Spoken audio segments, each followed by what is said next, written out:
வணக்கம். கலாம் ஆண்டு 6 மாதம் 9 நாள் 11 வியாழக்கிழமை ஜூன் 25, 2026. இன்றைய நம்பிக்கை செய்திகள். தமிழகத்தில் நம்மாழ்வார் ஐயாவால் மீட்டு தரப்பட்ட இயற்கை விவசாயத்தை அடுத்த கட்டத்திற்கு கொண்டு செல்ல மற்றுமொரு பயிற்சி மையம் ஏகன். காஞ்சிபுரம் மாவட்டம் வரலாற்று சிறப்புமிக்க கூரம் கிராமத்தில் நம்மாழ்வார் ஐயாவால் மீட்டு தரப்பட்ட பாரம்பரிய இயற்கை விவசாயம் தமிழகம் எங்கும் பரவ செய்ய அவரே உருவாக்கிய வானகம் பயிற்சி மையத்தினை அடுத்து காஞ்சிபுரம் மாவட்டம் வரலாற்று புகழ்பெற்ற கூரம் கிராமத்தில் ஏகன் என்ற அழகான தமிழ் பெயரில் நல்லூர் வட்டத்தின் முன்னாள் இயற்கை விவசாயத்துறை மாநில பொறுப்பாளர் சண்முக சுந்தரம் அவர்களால் சுமார் 1.5 கோடி ரூபாய் மதிப்பீட்டில் 1 ஏக்கரில் 3 மாடி கட்டிடமாக கட்டி முடிக்கப்பட்டு ஜூன் 24 புதன்கிழமை மக்கள் பயன்பாட்டிற்கு அர்ப்பணிக்கப்பட்டது. முதலாவதாக இத்திறப்பு விழாவினையொட்டி 4.5 ஏக்கர் பண்ணை வளாகத்தில் புதிதாக நிறுவப்பட்டுள்ள அழகான கதிர்வேல் முருகன் சிலைக்கு குத்துவிளக்கேற்றி சிறப்பு வழிபாடுகளும் பூஜைகளும் நடைபெற்றன. அதனைத் தொடர்ந்து காலை 10 மணி முதல் மதியம் 1 மணி வரை பயிற்சி மையத்தின் முறையான திறப்பு விழா நிகழ்வுகள் அரங்கேறின. வரவேற்பு. ஏகன் பயிற்சி மையம் திட்டமிடப்பட்டு கடந்த ஓராண்டில் முழுமை பெற்று இன்று நாட்டிற்கு அர்ப்பணிப்பது வரை ஆலோசனை வழங்கி உடனிருந்து செயல்பட்டு வந்த நல்லூர் வட்டம் மண்டலங்களின் ஒருங்கிணைப்பாளர் ஸ்ரீதர் பச்சையப்பன் அனைவரையும் வரவேற்று நிகழ்வினை வழிநடத்தினார். தந்தையின் பாராட்டு. சண்முக சுந்தரம் அவர்களின் தந்தை திரு ஆதிகேசவன், தாயார் திருமதி கஸ்தூரி இருவரும் தமது மகனின் இத்தகைய உயரிய செயலை பாராட்டி பொன்னாடை போர்த்தி பாராட்டி வாழ்த்தினர்.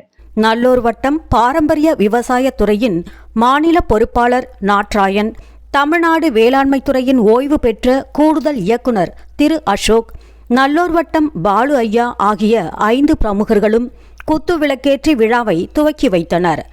தொடர்ந்து விழாவில் பங்கேற்ற சிறப்பு அழைப்பாளர்கள் அனைவரும் தங்களது வாழ்த்துரைகளை வழங்கினர். பாரம்பரிய உணவு விருந்து விழாவில் கலந்து கொண்ட அனைவருக்கும் சூர்யா மெஸ்ஸிலிருந்து பிரத்யேகமாக தயாரித்த இயற்கை உணவுகள் காலை சிற்றுண்டியாகவும் மதிய உணவாகவும் வழங்கப்பட்டன. குறிப்பாக கிச்சிலி சம்பா, ஆத்தூர் கிச்சிலி சம்பா, ஜீரக சம்பா மற்றும் கருப்பு கவுனி போன்ற பாரம்பரிய நெல் ரகங்களிலிருந்து சமைக்கப்பட்ட சாம்பார் சாதம், தயிர் சாதம் உள்ளிட்ட சுவையான பாரம்பரிய உணவுகள் பரிமாறப்பட்டன. இப்பயிற்சி மையம் எதிர்காலத்தில் எவ்வாறு பயன்பட போகிறது என்பது குறித்து திரு சண்முக சுந்தரம். பள்ளி மற்றும் கல்லூரி மாணவர்கள், மகளிர் சுய உதவி குழுக்கள், விவசாயிகள் மற்றும் கிராமப்புற இளைஞர்கள் ஆகிய அனைத்து தரப்பினரும் இயற்கை வழி வேளாண்மையையும் இயற்கை வாழ்வியல் முறைகளையும் இங்கு நேரடியாக பயிற்சி பெற்றுக் கொள்ளலாம். ஒவ்வொரு காலகட்டத்திலும் இத்தகைய பயிற்சி வகுப்புகள் திட்டமிடப்பட்டு எண்ணிக்கையின் அடிப்படையில் பதிவுகள் செய்யப்பட்டு முறையான பயிற்சிகள் வழங்கப்படும் என்று தமது எண்ணத்தை வெளிப்படுத்தினார். முக்கிய பிரமுகர்கள் பங்கேற்பு. அறம் திணை அமைப்பின் கார்த்திக், விழுதுகள் அறக்கட்டளை மோகன், நல்லூர் வட்டம் பொறுப்பாளர்கள் அன்பு, கௌதம், இயற்கை விவசாயிகள் சுகுமார், சத்யபாணி, தனஞ்செழியன் உள்ளிட்ட சுற்று வட்டாரத்தை சேர்ந்த முன்னோடி விவசாயிகள் பலரும் கலந்து கொண்டனர். அரசு துறையிலிருந்து வேளாண்மை துறையின் தற்போதைய உதவி இயக்குனர் காளியம்மாள் அவர்கள் பங்கேற்றார். இப்பண்ணையை முழுமையாக ஆய்வு செய்து இதற்கான அங்கக சான்றிதழை வழங்கியவர் இவரே என்பது குறிப்பிடத்தக்கது. அரசு தரப்பிலும் இந்த மையத்தில் பயிற்சிகள் மேற்கொள்வதற்குரிய வாய்ப்புகள் உள்ளதாக காளியம்மாள் தமது வாழ்த்துரையில் குறிப்பிட்டார். மேலும் தமிழ்நாடு வேளாண்மை துறையின் ஓய்வு பெற்ற கூடுதல் இயக்குனர் அசோக் அவர்களும் கலந்து கொண்டு சிறப்பித்தார். இவர்களுடன் நல்லூர் வட்டத்தின் காஞ்சிபுரம் மாவட்ட பொறுப்பாளர் ராஜசேகர் ஐயா, விழா ஏற்பாடுகளை முன்னின்று கவனித்த வின்சென்ட், 3 மணி நேர அதிரடி சேவை பொறுப்பாளர் ஸ்ரீ கணேஷ், சண்முக சுந்தரம் அவர்களின் குடும்பத்தினர் மற்றும் நண்பர்கள் என பலர் சூழ நல்லூர் வட்டம் பாலு ஐயா அவர்களின் நிறைவுரையில், நல்லூர் வட்டத்தின் 100 துறைகளின் ஒன்றான பாரம்பரிய இயற்கை விவசாயத்துறை ஏகன் பயிற்சி மையம் மூலம் மேலும் வலுவடைந்துள்ளதாக உணர்வதாகவும், கூரம் கிராமம் தமிழக வரைபடத்தில் முக்கிய புள்ளியாக இடம்பெறுவதாக குறிப்பிட்டார். ஆம், 1.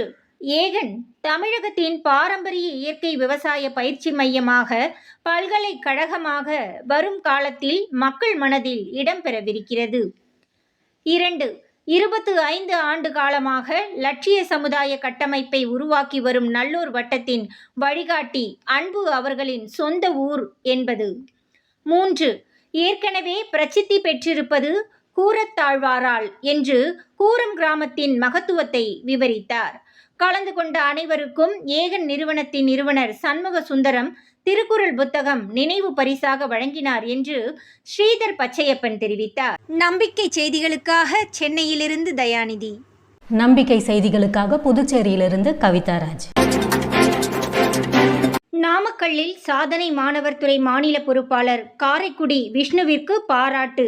நாமக்கல் மாவட்ட கல்வி மற்றும் ஆசிரியர் பயிற்சி மையத்தில் உலக சாதனை புரிந்தவர்களுக்காக டயட் அமைப்பு நடத்திய 68 அறிவியல் ஆசிரியர்கள் கலந்து கொண்ட விருது விழாவில் நல்லூர் வட்டத்தின் சாதனை மாணவர் துறை மாநில பொறுப்பாளர் காரைக்குடியில் 12ஆம் வகுப்பு படிக்கும் விஷ்ணுவின் விகோ சேட்டிலைட் சாதனை பாராட்டு தெரிவிக்கப்பட்டது. அதனைத் தொடர்ந்து விஷ்ணு பாராட்டுக்கு மகிழ்ச்சி தெரிவித்து உரையாற்றினார். அதில் விஷ்ணு தமது உரையில் ஆசிரியர்கள் ஒன்றிணைந்து திட்டமிட்டு செயல்பட்டால் நம்மை போல் எண்ணற்ற மாணவர்கள் உருவாகுவார்கள் என்றார். விவேகானந்தர் இறக்க போதும் சரி, அப்துல் கலாம் ஐயா இறுதி நொடிகளும் சரி, அவங்க நினைத்தது அவங்க எப்படி வாழ்ந்தாங்க, எங்கெங்க போய் விருது வாங்கினாங்க அப்படின்னு கிடையாது. அவங்க நினைவுல வந்த நபர்கள், இங்க இருக்கக்கூடிய ஒவ்வொரு நபர்களான நாம் தான் அவங்களுடைய நினைவுகளை வந்தோம். அப்பேற்பட்ட ஒரு நினைவுகளை, அப்பேற்பட்ட ஒரு நம்பிக்கையோட, அப்பேற்பட்ட ஒரு எனர்ஜியோட நம்ம ஒவ்வொரு நபரும் பயணிச்சு கொண்டிருக்கோம், பயணிச்சுட்டே இருக்கும். இவ்வுரையினை கேட்ட ஆசிரியர்கள் வியந்து பாராட்டியதுடன் தங்கள் மாவட்ட அரசு பள்ளியில் மாணவர்கள் சேட்டிலைட் ஏவுவதற்கு வழிகாட்டுதலும் ஒத்துழைப்பும் வழங்குமாறு கேட்டுக்கொள்ளப்பட்டார் என்றும், 9 ஆசிரியர்களும் 5 மாணவர்களும் மாவட்டத்தில் நல்லூர் வட்டத்துடன் இணைந்து பயணிக்க விருப்பம் தெரிவித்ததாக அதில் கலந்து கொண்ட லட்சிய ஆசிரியர் துறை மாநில பொறுப்பாளர் காந்திமதி தெரிவித்தார். மேலும் இவ்விழாவில் செம்மை இல்லம் துறை தங்கமணி, மாணிக்க மாணவி தன்யஸ்ரீ ஆகியோர்களும் கலந்து கொண்டிருந்தனர். அவ்விழாவிற்கு பிறகு விஷ்ணு சாதனை மாணவர் பிரதீக்ஷாவின் இல்லத்திற்கு சென்றார். அங்கு பிரதீக்ஷா, நவீனா, தஸ்வின், சுஜித், தேவஸ்ரீ ஆகிய மாணவர்களுடன் கலந்துரையாடினார். அதனை அடுத்து விஷ்ணு அறிவின் அருவியில் கலந்து கொண்டார். அங்கும் அவரது பேச்சினை கேட்டு மாணவர்களும் அவர்களது பெற்றோர்களும் மிகுந்த மகிழ்ச்சி தெரிவித்தனர் என்று மாணிக்க மாணவி தன்யஸ்ரீ தெரிவித்தார். இந்நிகழ்வில் கலந்து கொண்ட மாணவி பிரதீக்ஷாவின் அம்மா நந்தினி அவர்கள் லட்சிய பெற்றோர் துறைக்கு மாவட்ட அளவில் பொறுப்பேற்றுக் கொள்வதாக விருப்பம் தெரிவித்ததோடு, என்னுடைய மகள் எத்தனையோ போட்டிகளில் விருது வாங்கி இருக்கிறார். ஆனால் அவை எல்லாம் எங்களுக்கு பெருமை இல்லை.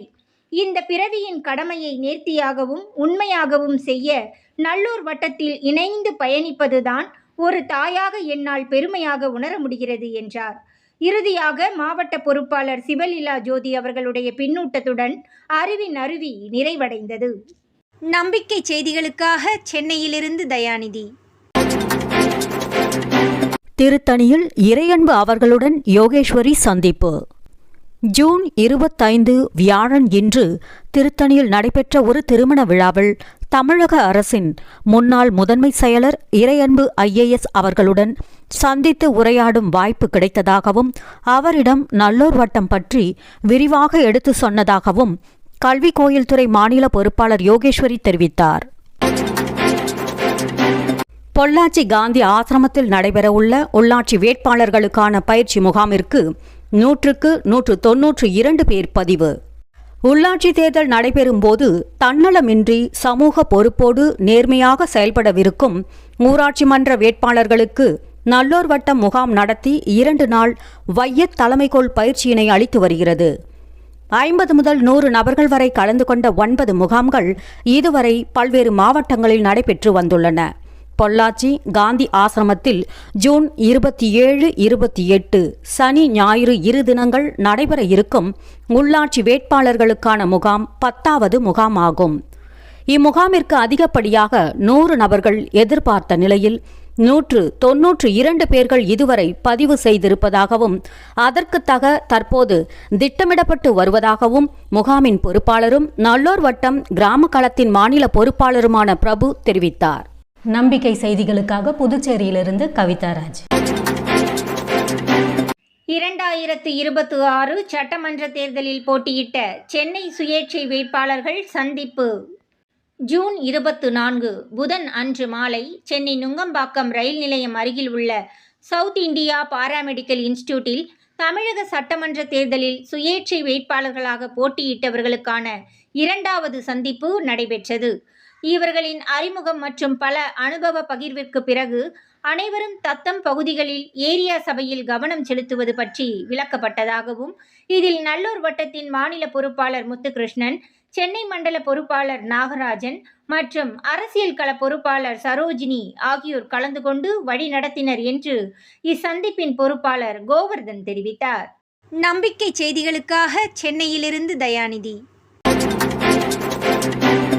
மாணவர்களே மாற்றத்தின் தூதுவர்களாக தென்காசி மாணிக்க மாணவர்கள். ஜூன் 23 அன்று தென்காசி மாவட்டம் சிவ சரஸ்வதி வித்யாலயா மேல்நிலைப் பள்ளியில் மாணிக்க மாணவர்கள் மற்ற மாணவர்களிடையே பவர் பாயிண்ட் மூலம் விழிப்புணர்வு நிகழ்ச்சியினை சிறப்பாக நடத்தினர்.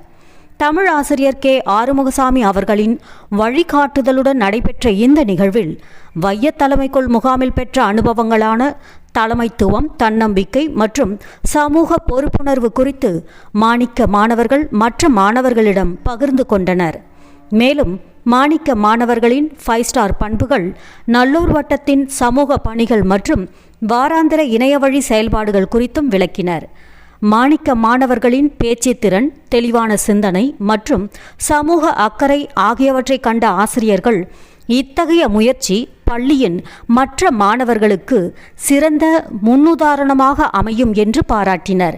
இந்த நிகழ்வின் தாக்கமாக மேலும் 5 மாணவர்கள் நல்லூர் வட்டத்தின் பயணத்தில் தங்களையும் இணைத்து கொண்டு பங்கேற்க விருப்பம் தெரிவித்தனர் என்று தென்காசி மாவட்ட மாணிக்க மாணவர் ஹரிகிருஷ்ணன் தெரிவித்தார். நம்பிக்கை செய்திகளுக்காக புதுச்சேரியிலிருந்து கவிதாராஜ். திருத்தணியில் டாக்டர் ராதாகிருஷ்ணன் அவர்கள் படித்த பள்ளி உட்பட 3 பள்ளிகளில் 18 புதிய மாணிக்க மாணவர்கள். ஜூன் 24 புதன்கிழமையன்று மாணிக்க மாணவர்களை கண்டறிவதற்காக நல்லூர் வட்டம் கல்வி கோயில் துறை மாநில பொறுப்பாளர் யோகேஸ்வரி அவர்களின் ஆலோசனையின்படி இளைஞர்கள் களம் மாநில பொறுப்பாளர் கீர்த்திகா, திறமை திருவிழா மாநில பொறுப்பாளர் வாசு மற்றும் சென்னை மாவட்ட கலாம் ஜோதி மாணவர் கோகுலகிருஷ்ணன் இருவரும் திருத்தணி வந்து சேர்ந்தனர். முன்னாள் குடியரசுத் தலைவர் டாக்டர் ராதாகிருஷ்ணன் அவர்கள் படித்த திருத்தணி ஊராட்சி ஒன்றிய நடுநிலைப் பள்ளியில் நடைபெற்ற கலந்துரையாடலில் செல்வி கீர்த்திகா 4 மாணவர்களும், புச்சிரெட்டி அரசு உயர்நிலைப் பள்ளியில் நடைபெற்ற கலந்துரையாடலில் 5 மாணிக்க மாணவர்களும், சோளிங்கர் ஸ்ரீ காளிகாபுரத்தில் அமைந்துள்ள அரசு மேல்நிலைப் பள்ளியில் 9 மாணிக்க மாணவர்களும் கண்டறியப்பட்டனர் என்று திருத்தணி மாவட்ட நல்லூர் வட்ட பொறுப்பாளர் தேவராஜ் தெரிவித்தார். நம்பிக்கை செய்திகளுக்காக சென்னையிலிருந்து தயாநிதி. இத்துடன் இன்றைய நம்பிக்கை செய்திகள் நிறைவடைந்தன.